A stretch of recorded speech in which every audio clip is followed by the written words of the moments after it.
केवल एक ब्राह्मण की पुत्री का ब्याह हो जाए इसलिए किया, मेरे पति मुझे छोड़ेंगे नहीं, इससे अच्छा मैं प्राण ही त्याग रही हूं। मुझे पता है शास्त्रों में प्राण आत्महत्या करना जघन्य अपराध है, पर मेरे पास और कोई उपचार नहीं है। और जैसे ही अपने मुख से लगा करके विषपान करने लगी, इतने में ही ऊपर से वो नाक की कील आकर के उसके पात्र में ही गिरी।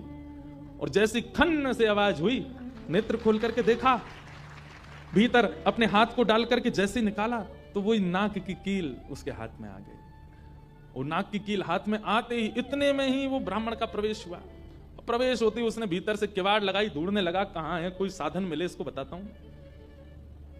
पत्नी सामने खड़ी थी, कहिए कहिए, आज कुछ कहूंगा नहीं, आज तो करूंगा, तू बता तैने किसी को दान कैसे किया बिना मुझसे पूछे, तू क्या दान किया, तेरी नाक की कील कहां है बता। पत्नी ने अपना हाथ आगे किया, ये रे। उस ब्राह्मण ने जाकर के कील उठाई, तेरे पास कहां से आई? बोले मेरे पास ही थी।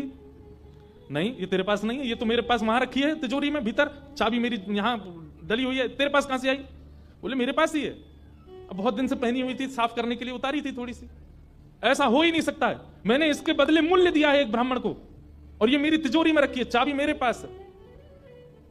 तो रुक, अभी रुक, मैं अभी जाता हूं। और कील अपने संगी लेके गया, गए, जाकर के दुकान खोली, चाबी लगा करके खोली, तिजोरी जैसी खोल करके देखा उसमें वो कील थी नहीं, वो हाथ में थी। ब्राह्मण बोला ये कोई स्वप्न नहीं है, ये कोई अचंबा नहीं है, ये कुछ और है। नेत्र सजल हो गए, दौड़ करके घर आया, बोले मुझे सच बताओ क्या हुआ। पत्नी बोली सच बताऊं? बोले हाँ, मैंने ही ब्राह्मण को दी थी। हाँ, वो ब्राह्मण वृद्ध सा, उसके कुर्ते फटे थे, उसकी धोती उधरी सी थी। बोले हाँ, उसी को दी थी, वो मुझे दे के गया था, और मैंने ये तिजोरी में रखी, तो फिर तेरे पास आई कैसे? बोले मुझे जब पता चला कि आप क्रोध करके आएंगे और मेरे को बहुत सुनाएंगे, डांटेंगे, मारेंगे, तो मैंने सोचा कि मैं इससे अच्छा तो अपने प्राण त्याग दूं। और मैं पांडुरंग के सामने रोते हुए विष लेकर के हाथ में पीने को हुई, इतने में ही आपका घुसना हुआ और ऊपर ना जाने कहां से वो नाक की कील आकर के इसमें गिर पड़ी।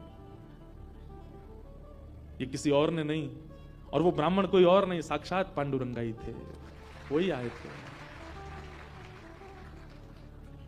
वही आए थे, वही ये सारी लीला करके गए हैं।